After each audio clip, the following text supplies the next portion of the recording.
Bem, meus irmãos, hoje, dia 8 de abril de 2021, nessa quinta-feira, estamos dando início à nossa reunião pública das quintas-feiras, que é sempre voltada para o tema do Evangelho segundo o Espiritismo, esse Evangelho redivivo, né? E hoje nós temos a nossa irmã Denise Fernandes, que vai fazer o estudo do Evangelho segundo o Espiritismo, no capítulo 11, item 15. Então, eu passo a palavra para a Denise, e ela tem aí até 8h30 para trazer as suas considerações. A palavra é sua, Denise. Que Deus te abençoe. Obrigada, Rose.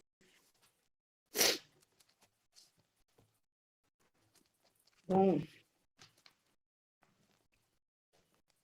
organizando aqui,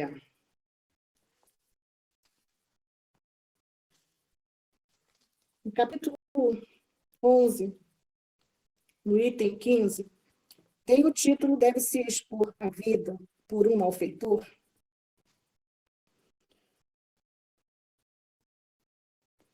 A pergunta é a seguinte: acha-se em perigo de morte um homem. Para o salvar, tem um outro que expor a vida.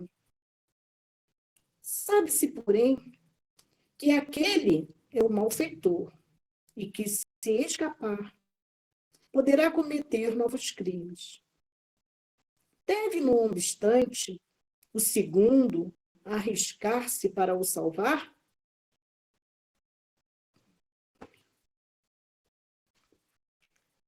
Nesse item 15, a gente agora não vai ler a resposta de Lamennais.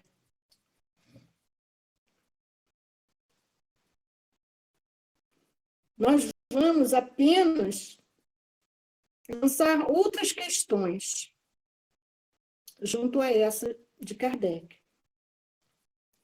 Devemos expor a própria vida para salvar um criminoso? A morte seria um bem para o criminoso?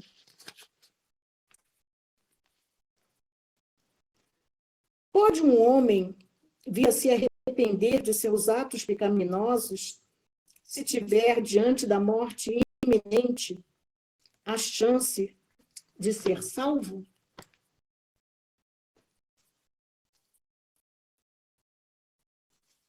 Nessa primeira questão, de número 15, do item 15, ela tem uma observação bem interessante. Ele pergunta assim, ele diz assim: sabe-se que, porém, que aquele é um malfeitor e que, se escapar, poderá cometer novos crimes. Será que a gente sabe? Ele falou assim: sabe-se que ele, se escapar, poderá cometer novos crimes. Mas será que a gente sabe? Como é que a gente vai saber? Como saberemos? Não sabemos, né? Não sabemos. Porque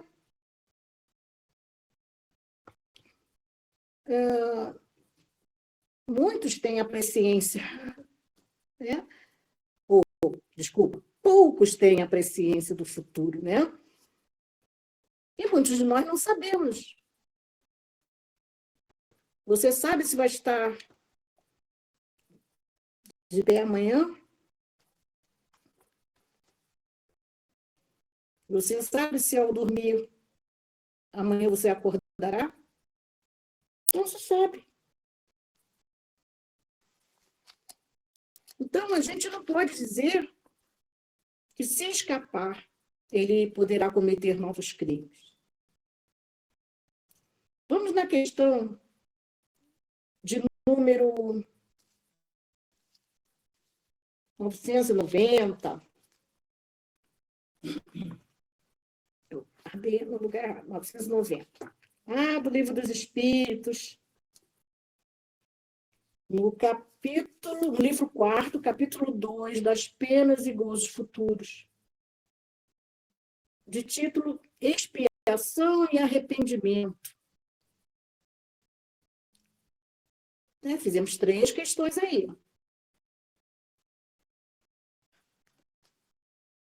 4 com a de item 15. E vamos procurar nas perguntas de Kardec e nas respostas dos imortais, dos espíritos superiores, que organizaram essa doutrina maravilhosa.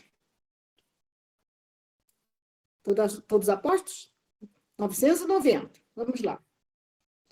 O arrependimento se dá no estado corpóreo ou no estado espiritual?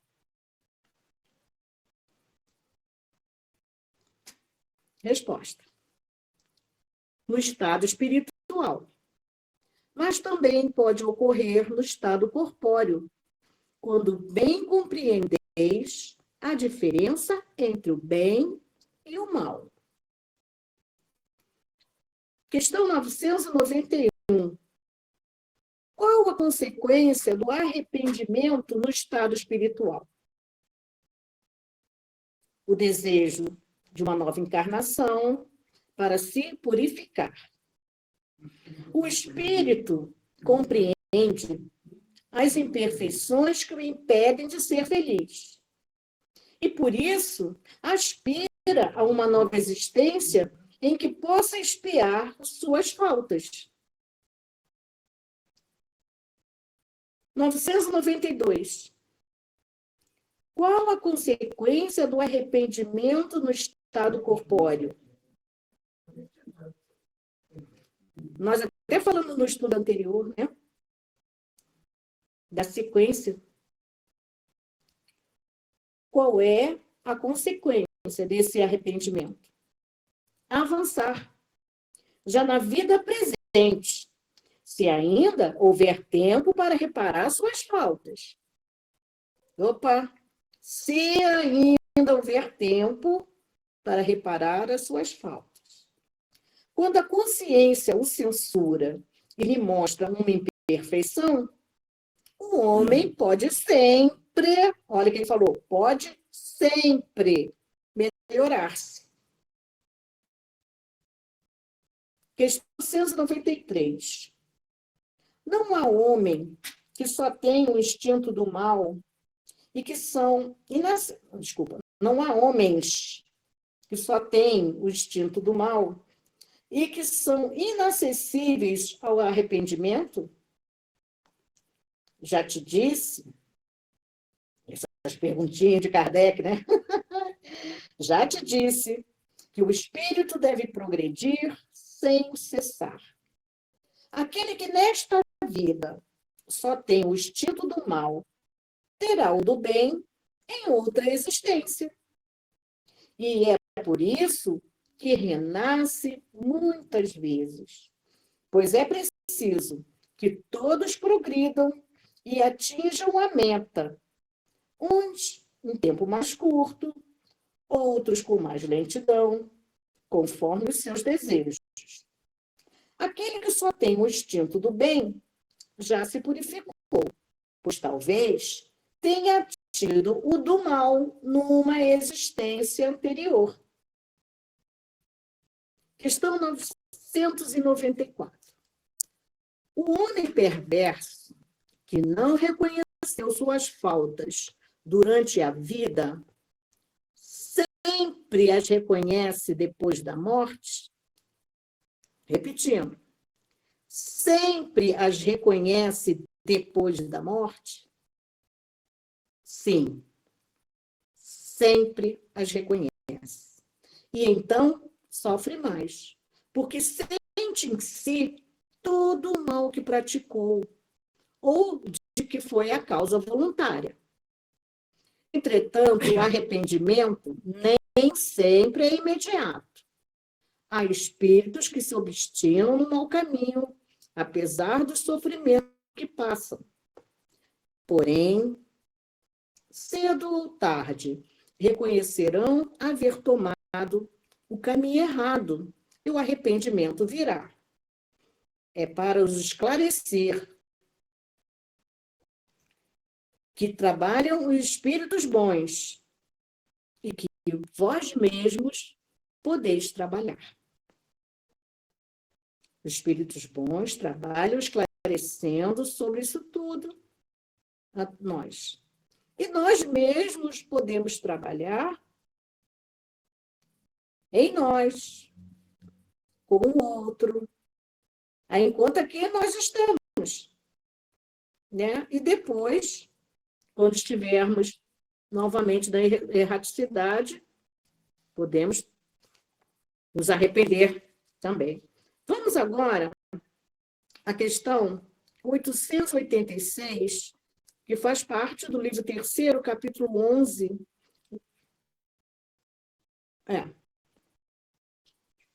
Lei de justiça, amor e caridade.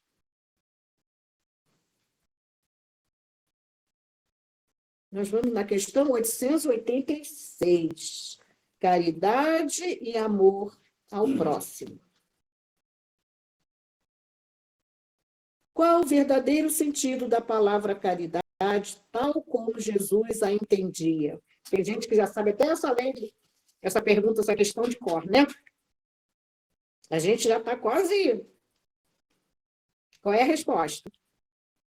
A benevolência para com todos, indulgência para as imperfeições dos outros, perdão das ofensas. Sabemos a questão, sabemos a resposta de cor. Vamos lá, como é que a gente vai agir agora? Na notinha, diz assim: o amor e a caridade são o complemento da lei de justiça, pois amar o próximo é fazer-lhe todo o bem que nos seja possível e que desejaríamos que nos fosse feito. Tal o sentido destas palavras de Jesus: amai-vos uns aos outros como irmãos. A caridade, segundo Jesus, não se restringe à esmola, abrange todas as relações com os nossos semelhantes, sejam eles nossos inferiores, nossos iguais, nossos superiores. Ela nos prescreve a indulgência, porque nós mesmos precisamos de indulgência. Ela nos proíbe humilhar os desafortunados, ao contrário do que comumente fazemos. Quando uma pessoa rica se apresenta, todas as atenções e deferências se voltam para ela. Se for pobre, é como se não nos devêssemos incomodar com ela. Entretanto, quanto mais lastimável for a posição da pessoa, maior deve ser o cuidado. Maior deve ser o cuidado em não lhe aumentarmos o infortúnio pela humilhação. O homem verdadeiramente bom, aí nós novamente no homem de bem, o homem verdadeiramente bom procura elevar aos seus próprios olhos aquele que lhe é inferior, diminuindo a distância que os separa. Questão 887. Jesus também disse: amai até mesmo os vossos inimigos. Ora, o amor aos inimigos não será contrário às nossas tendências naturais, e a inimizade não provirá da falta de simpatia entre os espíritos? Sem dúvida, não se pode ter pelos inimigos um amor terno e apaixonado. Não foi isso que Jesus quis dizer. Amar os inimigos é perdoar-lhes e lhes retribuir o mal com o bem. Assim procedendo, tornamos-nos superiores a eles, ao passo que, pela vingança, nós nos colocamos abaixo deles.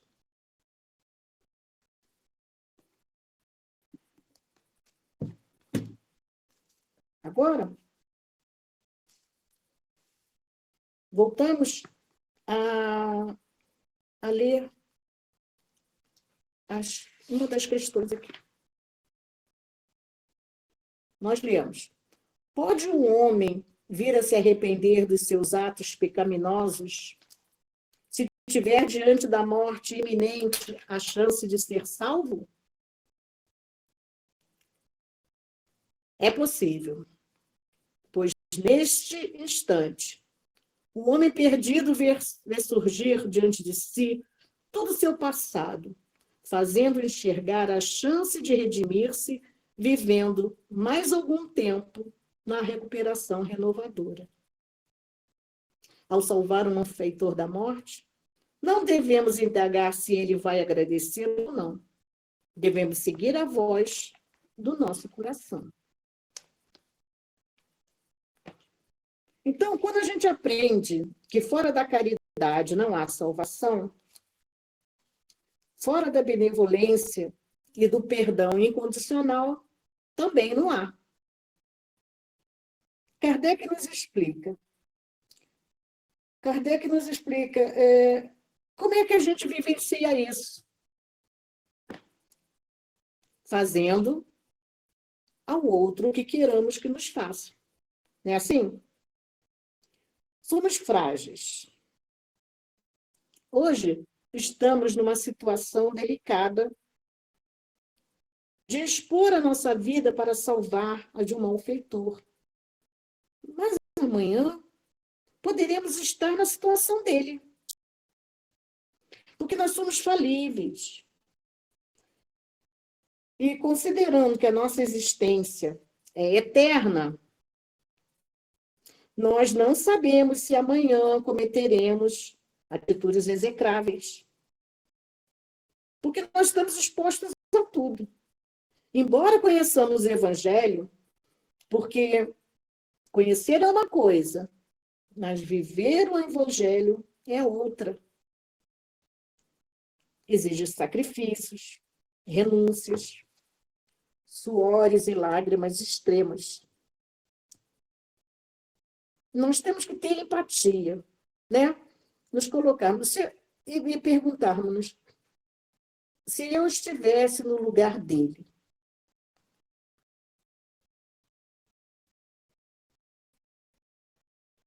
Se acontecesse conosco, a gente gostaria que o outro também tivesse a mesma empatia. Se colocasse no nosso lugar. Não é? Então, quando os nossos orientadores espirituais, que nos auxiliam a planejar nossa reencarnação, né? Quando eles estão nos auxiliando, eles sabem que nós podemos falhar. Podemos. Ou não podemos. Ou não falhamos. A gente não pode saber. A gente vai saber que força que tem a vontade daquele de se recuperar, de não mais errar, de retomar o caminho do bem. E os nossos amigos espirituais não desistem de nós. Eles, pelas nossas más tendências, eles sabem que nós podemos errar. Pelas nossas más tendências, mas eles não têm certeza. E eles continuam nos apoiando, continuam nos auxiliando, né?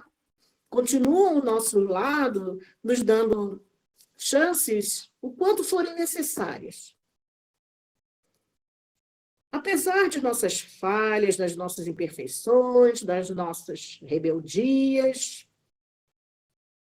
em relação a viver o Evangelho, né?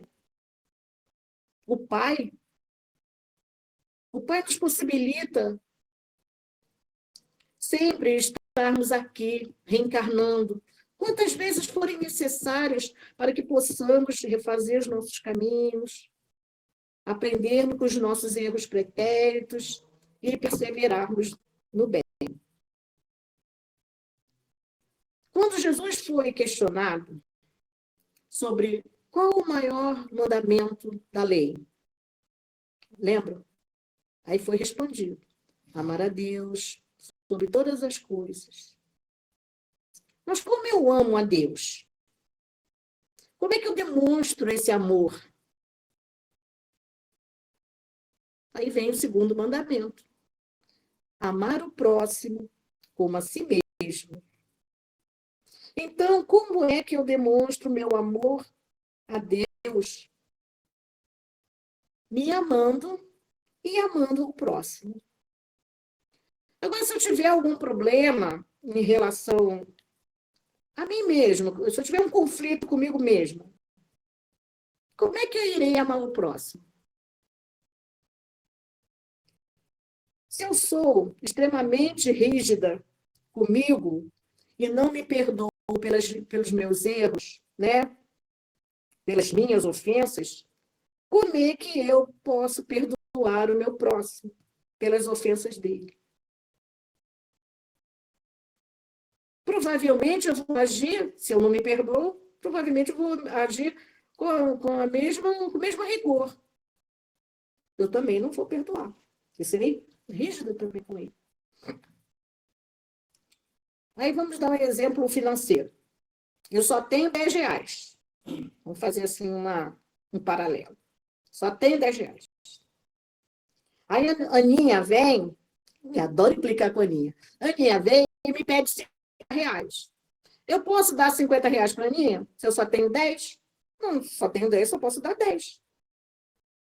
Né? Então, se eu não me amar, se eu não me perdoar, eu também não poderia amar e perdoar o próximo.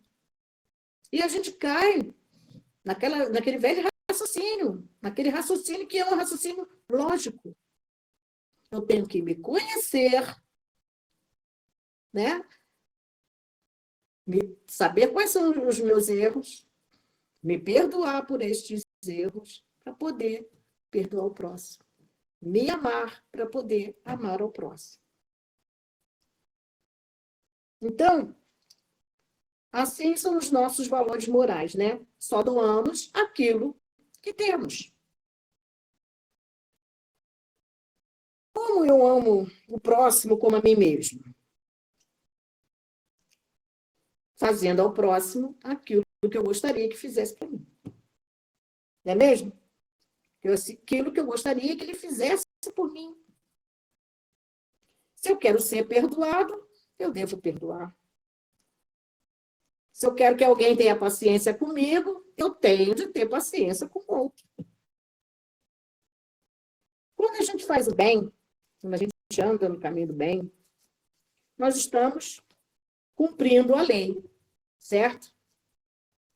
E quando a gente faz o mal, ou então quando a gente não faz o bem, nós estamos infringindo a lei. Opa, hoje está demais, é lei, é cumprimento de lei. Parece até aula de direito, né? Direito moral. Como farei ao outro o que eu quero que ele me faça? Cheio de questões. Sabe a resposta? Nós sabemos sim. Vivendo o Evangelho. Né? Não há outro caminho. Somente o Evangelho irá nos proporcionar a tão sonhada paz, a tão sonhada felicidade. E como se processa? Quantas questões. Filosófica hoje, né? E como se processa essa vivência do Evangelho?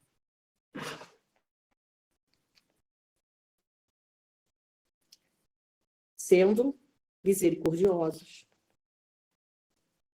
vivendo as bem-aventuranças, amando o nosso próximo como a nós mesmos, amando os inimigos, fazendo sacrifícios. Porque expor a sua vida por um malfeitor é uma extrema renúncia, né?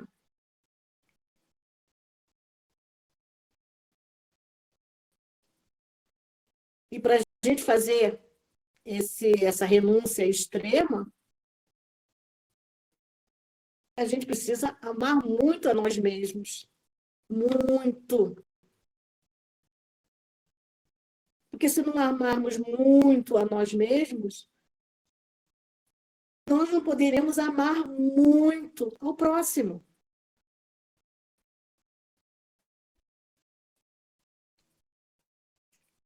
Que para a gente expor a sua vida por um malfeitor, você vai ter que fazer uma renúncia muito, muito grande. E a gente só vai ter condição de fazer isso se a gente amar muito, nos perdoarmos. E se a gente tiver algum conflito conosco mesmo, não vai ser difícil, trabalhoso, a gente se expor a esse ponto, de você expor a sua vida em favor do outro, sabendo que o outro é um criminoso.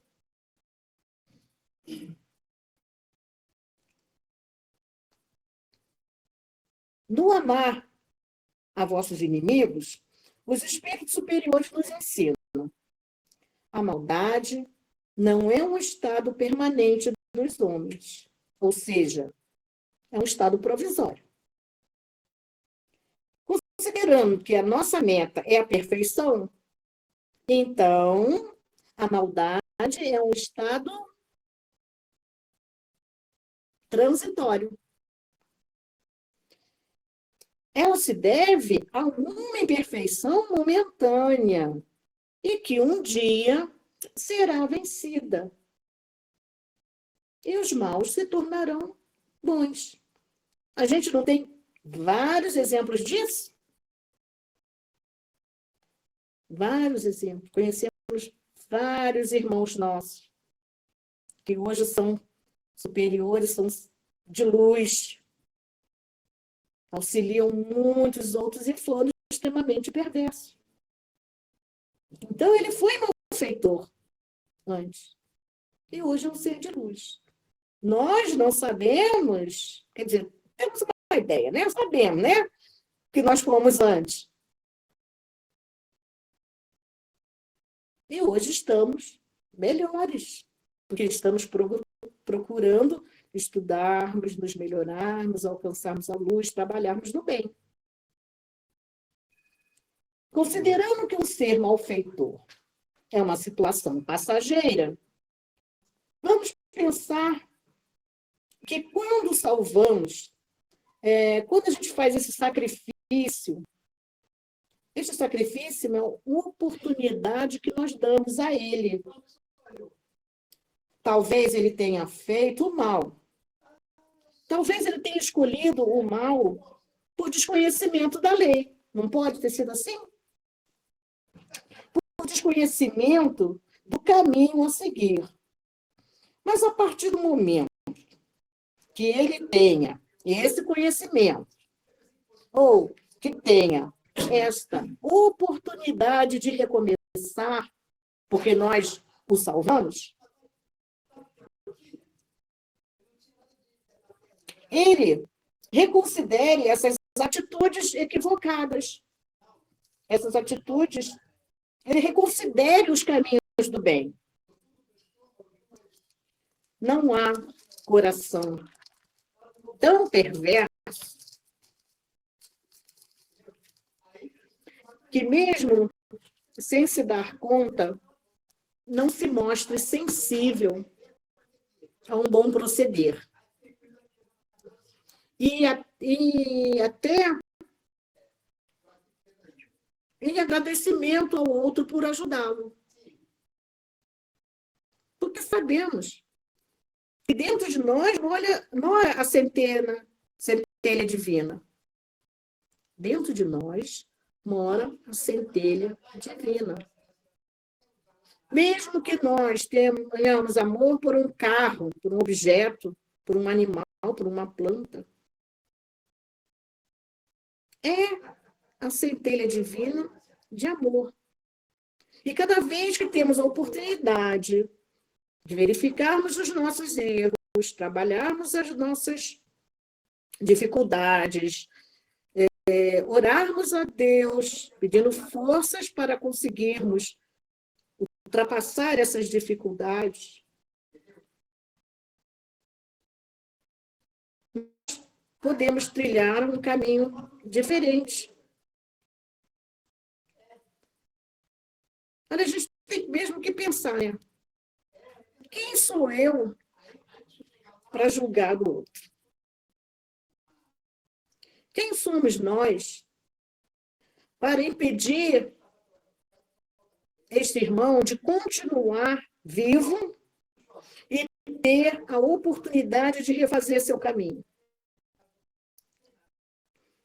Se o nosso Pai Celestial nos dá infinitas oportunidades, né? Está aí a reencarnação, nós reencarnamos, nós temos várias oportunidades de melhorar sempre, a cada renascimento. Então, quem somos nós para julgar? E a gente sabe que a morte não existe, né? Sabemos que a morte não existe. E se a gente deixa esse nosso irmão desencarnar na condição em que ele se encontra, ou por vingança, ou por ódio, sei lá, a gente sabe que ele vai continuar entre nós, porque ele permanece vivo, certo? Então, se ele fazia o mal aqui, desencarnou, ele vai continuar fazendo mal. Mas se, num ato extremo, você lhe salva a vida, expondo a sua vida, e dá oportunidade a ele de parar e refletir, de sentir por você um certo agradecimento por tê-lo salvo. Ele não vai, assim, às vésperas, né, da morte, né, nessa aflição, ele não pode parar, refletir, se arrepender ainda em vida? Pode. Quem somos nós para julgá-lo? Para dizer que ele vai continuar mal? Quem sabe se essa oportunidade é a oportunidade que você tem de um resgate com ele, salvando em cima do laço? Não sabemos.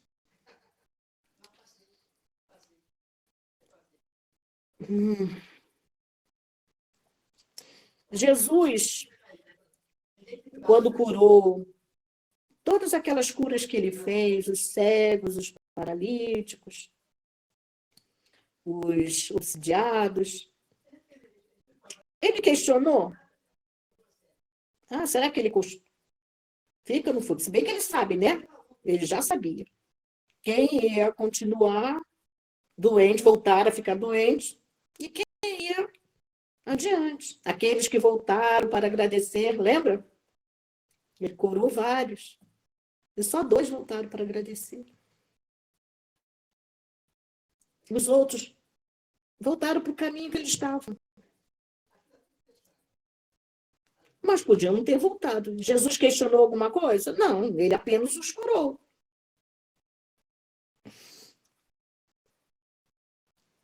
Nada acontece por acaso. E se uma situação como essa, uma situação rara, né, gente? Isso não vai acontecer a 3x4. É uma situação rara. De você ter a oportunidade de salvar a vida de um malfeitor. Você se expõe. Você vai ficar pensando. Salvo ou não salvo? Salvo ou não salvo?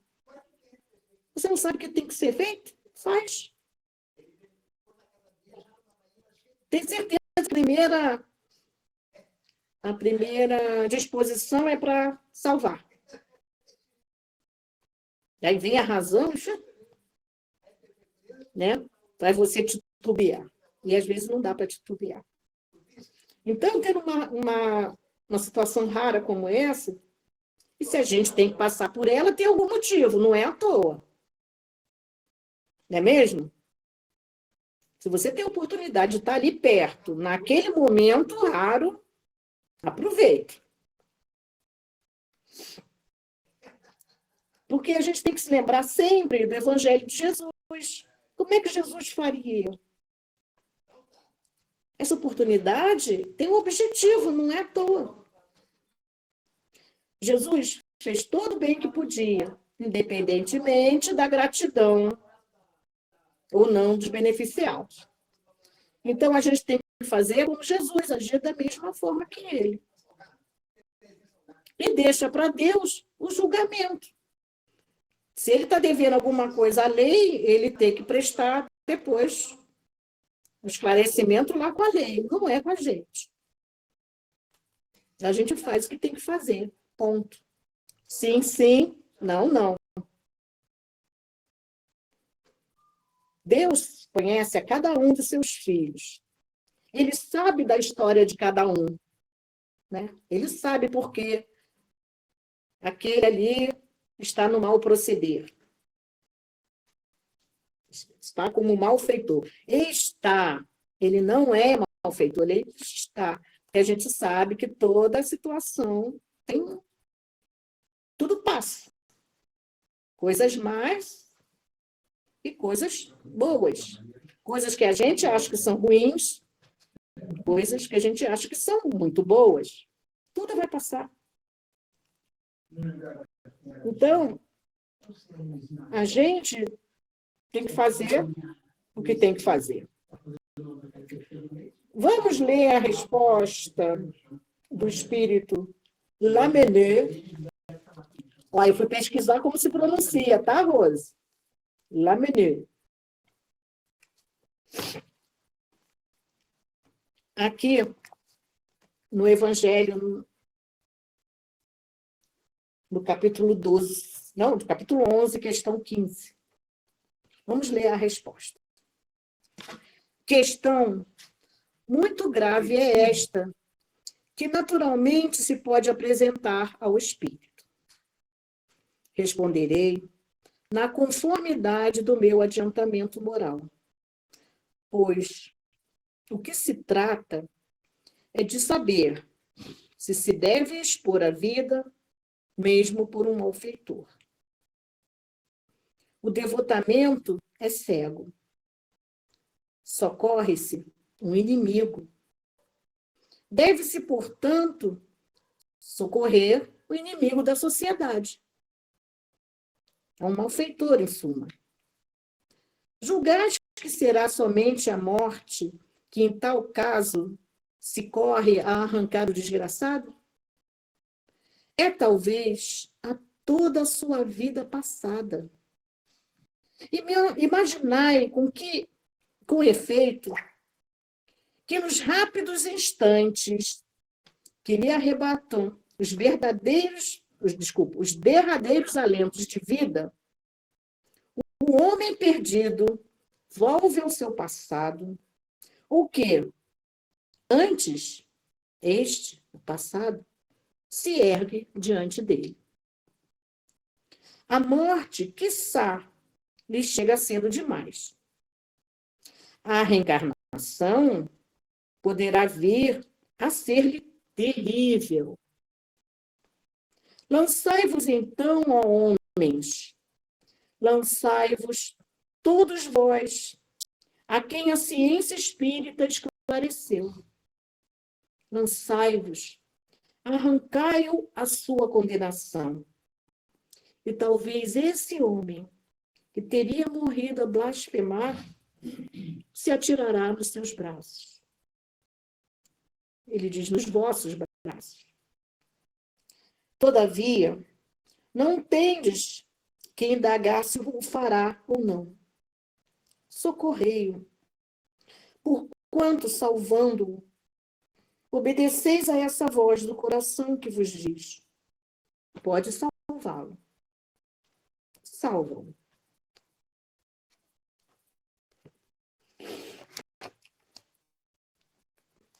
Então, nós temos, então, assim, por essa comunicação de Lamennais, as respostas às nossas primeiras questões. Devemos expor a própria vida para salvar um criminoso? Sim. Livrar o malfeitor da morte, além de constituir um ato de caridade, representa para ele uma oportunidade de reerguimento moral. A morte seria um bem para o criminoso? Só a Deus cabe julgar. Mas podemos acreditar que, a partir do ato salvacionista, a vida do malfeitor poderia reformular-se para melhor e conquistarmos um amigo para a eternidade, disposto a ouvir nossas propostas renovadoras. Pode um homem vir a se arrepender de seus atos pecaminosos se tiver, diante da morte iminente, a chance de ser salvo? É possível. Estou lendo de novo essa questão. Pois, a resposta a essa questão. É possível, pois, neste instante, o homem perdido vê surgir diante de si todo o seu passado, fazendo enxergar a chance de redimir-se, vivendo mais algum tempo na recuperação renovadora. E, com certeza, na próxima encarnação dele, ele já virá melhor. Então, talvez você tenha a grande oportunidade de se ressarcir com algum inimigo pretérito. E ele tenha a grande oportunidade de abandonar a vida de malfeitor, de revisar os seus conceitos e de se modificar, buscando para si próprio uma melhoria que talvez, se morresse esbravejando, com raiva, com ódio, ele não tivesse tido. Então, não é à toa que uma situação dessa a gente estaria presente. Com certeza, a gente não tem nem o que pensar. É agir. Obrigado a vocês pela atenção. Mais uma vez, né?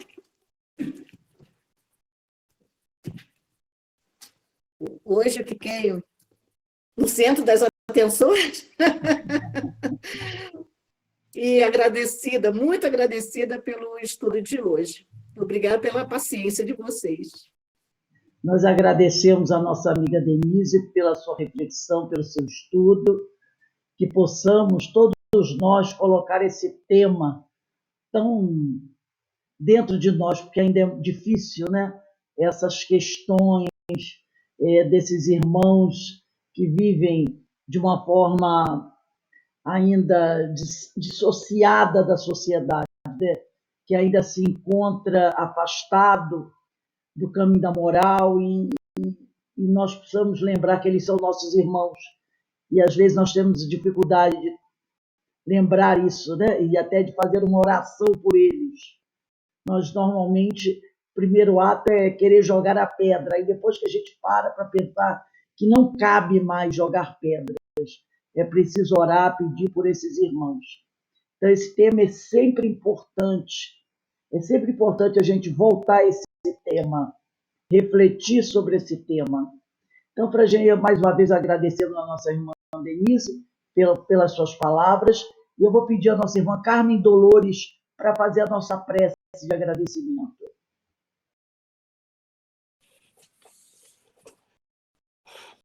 Deus, Pai de bondade, Jesus, querido irmão, e toda a espiritualidade amiga que sempre nos acompanha e nos orienta. Estamos agradecidos por mais uma noite e que tivemos a chance de estudar mais um ensinamento do Evangelho. E como sabemos, o Evangelho pode ser nosso guia de conduta e com ele nós aprendemos o que é melhor para fazermos, para alcançarmos a nossa perfeição. Que os ensinamentos hoje passados calem fundo no nosso peito e que nós possamos, Senhor, aprisioná-los conosco para que nós tenhamos a chance de nos melhorarmos. Que a sua paz, Senhor, e a sua luz nos envolva sempre. Que assim seja. Agradecemos a nossa amiga, suas palavras. Estamos encerrando agora os nossos estudos dessa quinta-feira. Amanhã, às 17 horas, estaremos de volta com o estudo do livro dos Médiuns. Depois teremos a história do povo hebreu e passaremos depois para o estudo do nosso lar. E sábado, a partir das 16 horas, teremos a nossa primeira aula do curso sobre as epístolas de Paulo. Então, todos estão convidados para sábado, a partir das 16 horas, estarem conosco para estudar as epístolas de Paulo. Garanto que será um estudo que a gente vai amar. Eu, pelo menos, sou apaixonada por Paulo. Eu olho para Paulo, olho para a estrada de Paulo e vejo assim, nossa, se ele pôde, a gente pode também. Não é verdade? A gente olha para Paulo e pensa assim, nessa reencarnação, eu não fiz nada igual a que Paulo fez, não é? E se Paulo conseguiu dar aquele salto numa reencarnação, como disse, né, os amigos, ele foi do lodo à luz, dando aquele salto, como Maria de Magdala também, não é? E então, se ele pode, a gente pode também, porque nessa encarnação nós ainda não, graças a Deus, não fomos salvos, não é verdade? Nós, nessa agora, nós não fomos salvos. E eles, tendo uma encarnação, vamos dizer assim, 30 anos praticamente como Saulo, depois ele deu aquele salto e conseguiu alcançar a luz de uma maneira belíssima. Inclusive, a minha amiga Marisa Leal tem um trabalho sobre Paulo que eu guardo até hoje, 2 CDzinhos que ela me deu. Isso tem anos, até uns 20 anos, que ela me deu esses 2 CDzinhos. Lembra, Marisa? Então, eu tenho guardado até hoje. Então, se nós conseguimos se ele conseguiu dar esse salto numa encarnação, e se nós não formos Saulo ainda nessa encarnação, então a gente pode também caminhar bastante, né? E eu gosto muito de estudar Saulo por causa disso, porque nos dá esse incentivo, né? Olha, a gente tem muita coisa, pode construir muita coisa ainda, né? Fomos Saulos em outras vidas, mas nessa não. Então a gente tem grandes oportunidades. É só abraçar a tarefa e seguir em frente. Então, meus amigos, quero deixar para vocês uma boa noite, tá? Que Deus nos abençoe, fortaleça, nos proteja, que a gente mantenha esse pensamento firme, né? Sempre orando, pedindo a Deus que nos ajude. Com certeza Ele nos ajuda, nos protege, vai afastar de todos nós qualquer tipo de energia deletéria, qualquer tipo de sombra. Sombra, vai embora. Aqui só vai ter luz, tá bom? Um beijo no coração de todos vocês e nós estamos sempre orando por todos, tá bom? Tchau, gente. Beijo. Obrigada, Denise. Jesus nos abençoe. Obrigada. Obrigada, meninas. Obrigada, Denise. Dani, Marisa, Jorge, Carmen. Marisa, obrigada, um beijinho. Um beijo para vocês. Semana que vem sou eu. Oi? Semana que vem sou eu. É verdade, Eliane aí. Eliane vai estar conosco aí também. Vamos botar todo mundo para trabalhar. Estou engatinhando, tá? Estou engatinhando. Tenho paciência. A gente começa engatinhando e depois a gente começa a andar. Toda criança começa assim. Bom, Eliane. Então, tchau, gente. Boa noite. Que o Senhor nos abençoe. Boa noite. Fiquem com Deus. Tchau. Até amanhã. Amanhã.